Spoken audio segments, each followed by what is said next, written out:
औज़ुबिल्लाहि मिनश्शैतानिर्रजीम बिस्मिल्लाहिर्रहमानिर्रहीम। देखें जी, ये एक बड़ा अहम टॉपिक है जिसका हमारे पास क्या कहते हैं नाम है find an equation of a plane through point 1 - 2 3 and the perpendicular to the line. गौर करें कि मैं यहाँ पे प्लेन लिखा हुआ है, ये भी प्लेन लिखा हुआ है, लेकिन मैं इन दोनों की इंटरसेक्शन को लाइन कह रहा हूँ। तो ये दो प्लेन की लाइन इंटरसेक्शन को लाइन कहेंगे। सॉल्यूशन हमारे पास ये है, ये प्लेन P1 है, ये प्लेन P2 है। जिस तरीके से हम कोई बुक ओपन करते हैं तो जो सेंटर वाली लाइन बनती है उसको हम लाइन ऑफ इंटरसेक्शन कहते हैं।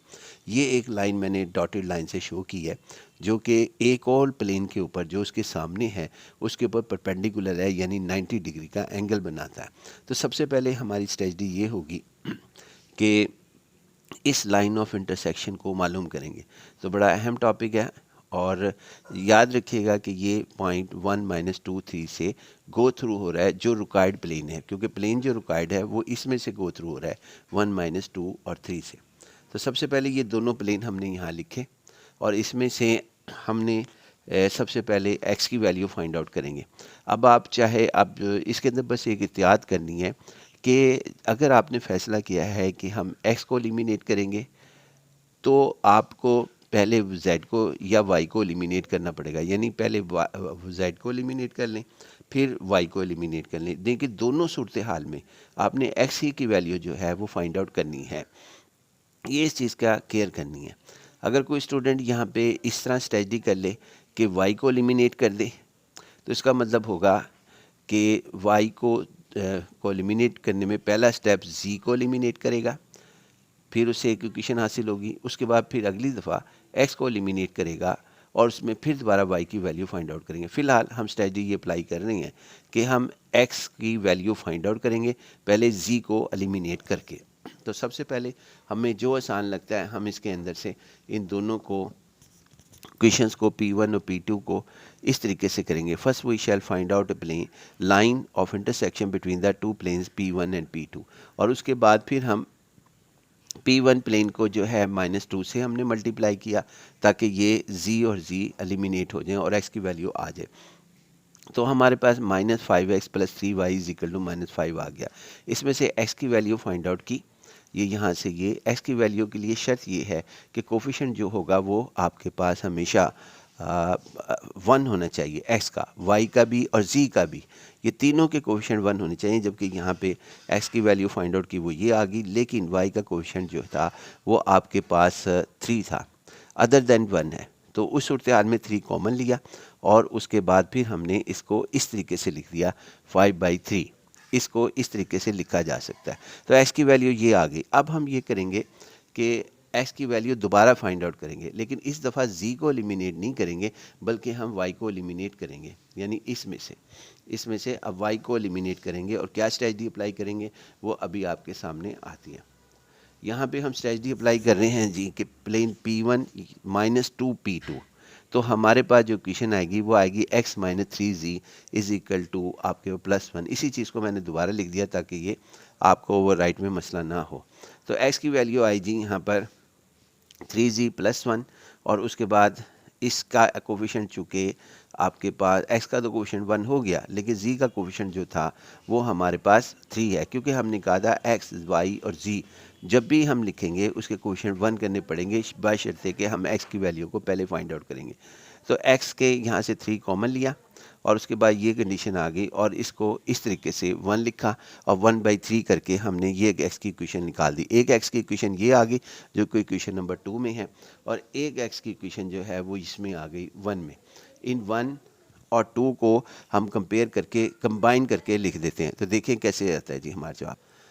फ्राम इक्वेशन 1 एंड 2 हम इसको इस तरह लिख रहे हैं, x को तीनों को इकट्ठा लिख दिया। x को लिखा x - 0/1, हालांकि वह x लिखा होता है लेकिन इसको आप ऐसे भी लिख सकते हैं अगर इसका डिनोमिनेटर ना लिखा हुआ। उसके बाद यहाँ पे y + 5/3 ओवर 5/3 और z + 1/3 ओवर 1/3। अगर ज़रूरत हो तो = t लिख कर पैरामीट्रिक इक्वेशन बनाई जा सकती हैं, लेकिन हमें ज़रूरत फ़िलहाल नहीं है तो इस वजह से हम नहीं लिख रहे। जब रिक्वायरमेंट्स होगी तो ज़रूर लिखेंगे। ये एक line of intersection between the two planes P1 and P2 आई। उसके बाद चूँकि ये लाइन उसने कहा है जो लाइन ऑफ इंटरसेक्शन है क्वेश्चन में लिखा हुआ है कि वो आपके पास लाइन प्लेन पर परपेंडिकुलर है, जिसको हमने मालूम करना है, या इसको यूँ उलट भी कह सकते हैं कि प्लेन जो है वो लाइन के ऊपर परपेंडिकुलर है। दोनों बातें एक ही हैं, लाइन को प्लेन के ऊपर परपेंडिकुलर कह दें या प्लेन को लाइन पे परपेंडिकुलर कह दें, एक ही बात है। हमने उसका नाम यहाँ पर एम रखा है जो रिक्वायर्ड है, और उसका normal to the plane M is also parallel to the line L. अगर कोई प्लेन किसी लाइन के ऊपर परपेंडिकुलर हो तो उसका जो नॉर्मल होता है वो हमारे पास पैरेलल होता है उसी लाइन के, यानी दोनों लाइन और नॉर्मल आपस में पैरेलल हो जाते हैं। अगर ये पैरेलल हो जाते हैं तो इनके डी आर्स जो होंगे normal to the plane M is equal to D R's of the intersection line L. तो इसके डी आर्स हमारे पास क्या हैं इस लाइन ऑफ इंटरसेक्शन के, वो हमारे पास 1, 5/3, 1/3 हैं। वही हमने डी आर्स यहाँ पे लिख दिए नॉर्मल के ऊपर। तो ये डी आर्स हमारे पास लिखे गए। किसी भी इक्वेशन प्लेन की इक्वेशन मालूम करने के लिए हमारे पास नॉर्मल के डी आर जो से है वो मालूम होने चाहिए। हमने इसके बाद इसको 3 से मल्टीप्लाई कर दिया तो हमारे पास सूरत हाल ये आ गई 3, 5, 1। उसके बाद ए की वैल्यू 3, क्योंकि जो नॉर्मल के डी आर्स होते हैं वो एक्चुअल ए होता है, फिर बी होता है, फिर सी होता है। तो ए बी सी की वैल्यू हमने यहाँ पे फाइंड आउट कर ली। उसके बाद ये ए बी सी की वैल्यू जो है वो हमने इस इक्वेशंस के अंदर रख दी जो हमें रिक्वायर्ड प्लेन था, जिसका नाम हमने एम रखा था। ये शुरू में भी लिखा जा सकता है, दरमियान में भी, आखिर में भी लिखा जा सकता है, क्योंकि ये इस लाइन की इक्वेशन, इस प्लेन की इक्वेशन कि ये हमारे पास है, जैसा हम पहले लेक्चर में लिखते हुए आ रहे हैं। लेकिन फ़िलहाल ए की वैल्यू 3 यहाँ पुट की, बी की वैल्यू 5 और सी की वैल्यू 1 रखी। तो ये कंडीशन हमारे पास आ गई। इसमें सब्सिट्यूट कर लेने के बाद 3x + 5y + 1z + d is equal to 0। चूँकि एक पॉइंट जो है इसने क्वेश्चन में दिया है कि एक पॉइंट प्लेन एम के ऊपर लाई करता है, यानी जिसके ऊपर लाइन परपेंडिकुलर थी, तो हमारे पास इसका मतलब ये x की वैल्यू होगी 1, y की वैल्यू -2, z की वैल्यू 3। यहाँ पे सब्स्टिट्यूट करेंगे तो हमारे पास d की वैल्यू जो है वो हासिल हो जाएगी। सिंप्लीफाई किया हमने यहाँ पर तो d = 4 आ गया। ये d = 4 यहाँ सब्स्टिट्यूट किया तो ये हमारे पास प्लेन ऑफ द लाइन यानी कि इक्वेशंस आ गई। इसको अगर हम मज़ीद जो है करना चाहें तो इसकी फ़िगर बनाना चाहें तो वो किस तरीके से बनेगी। ये देखें, ये एक नॉर्मल लाइन है, यानी कि ये लाइन नॉर्मल है और ये लाइन भी नॉर्मल है। ये दोनों लाइन आपस में पैरेलल हो जाएंगी, यानी ये हमारे पास ये ऐसे पैरेलल नज़र आएंगी आपको।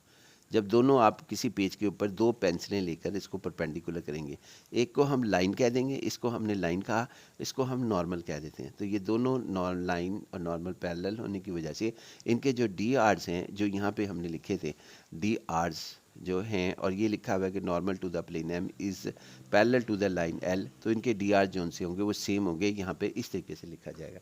बाकी हमारे पास क्वेश्चन सेम आ गई है। इंशाल्लाह बाकी नेक्स्ट लेक्चर में। अल्लाह हाफिज़।